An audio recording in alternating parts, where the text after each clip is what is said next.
The Labor Department released the final jobs report for 2020 today, showing the first drop since April as states ramped up coronavirus restrictions. Overall, the U.S. economy lost 140,000 jobs last month, while the unemployment rate held steady at 6.7%. To dig deeper into that report, I want to bring in Mitch Roschelle, founding partner at Macro Trends Advisors. Hi, Mitch. Thanks for joining us today. You bet. Today's jobs report showed losses overall, but several sectors did actually see growth. Where are you focusing as you comb through these results? You know, it's interesting how the market reacted, Greta, today as they comb through the results, because it was a little bit of a roller coaster. But I think at the end of the day, they landed where I did, which is there's a lot of positive.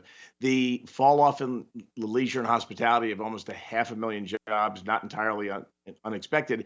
But if you look at goods producing jobs, which includes manufacturing and distribution, there's almost 100,000, I believe it was about around 90,000 jobs gained. The construction industry saw job gains, and retail, which is clearly seasonal because we're talking about the December jobs report, saw large gains. So I think there's some good news in there. However, this is a direct result of lockdowns. When you shut down the restaurants and the ability to travel, you get a $500,000 jobs falling out of the leisure and hospitality segment. One sector of the economy that's been a bright spot throughout this entire pandemic is the home industry, ultimately home building. That's no different here in this report. Builders and remodelers adding more than 22,000 jobs last month. Do you expect that trend to continue in the new home market? 100%, Greta. And in fact, it is the bright spot, and it really stands out, and it's going to be very catalytic for economic growth as we go through 2021. There's a shortage of housing. Prior to the pandemic, there was a shortage of housing, especially in the affordable housing space.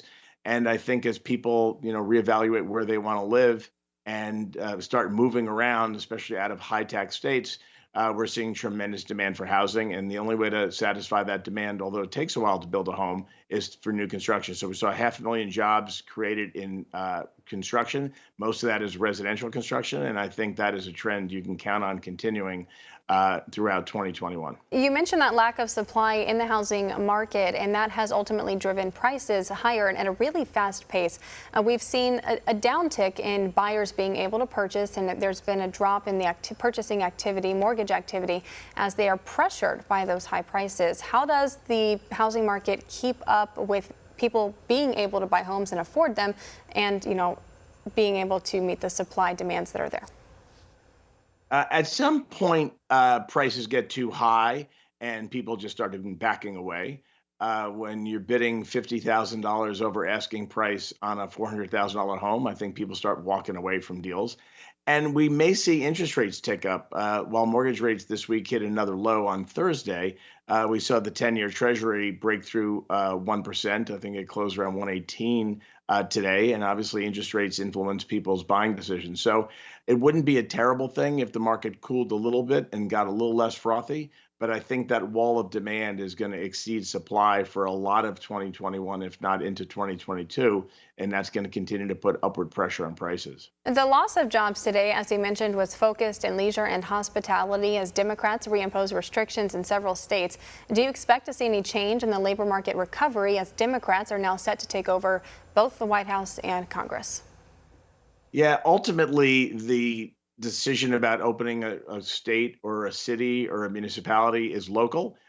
So that what happens in Washington may not be driving that decision. However, I think the tone from the new administration and their coronavirus task force and the guidance that they give, it's going to probably be more of a executive branch pressure than it would be legislative branch in terms of whether or not we open up our economy. But the key to recovery is opening up the economy, without a doubt. And you see that today in the jobs report with 500,000 jobs lost in leisure and hospitality.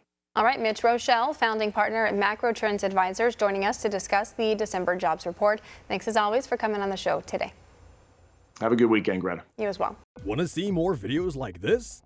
Visit OANN.com for immediate access to all the clips you've been waiting to see.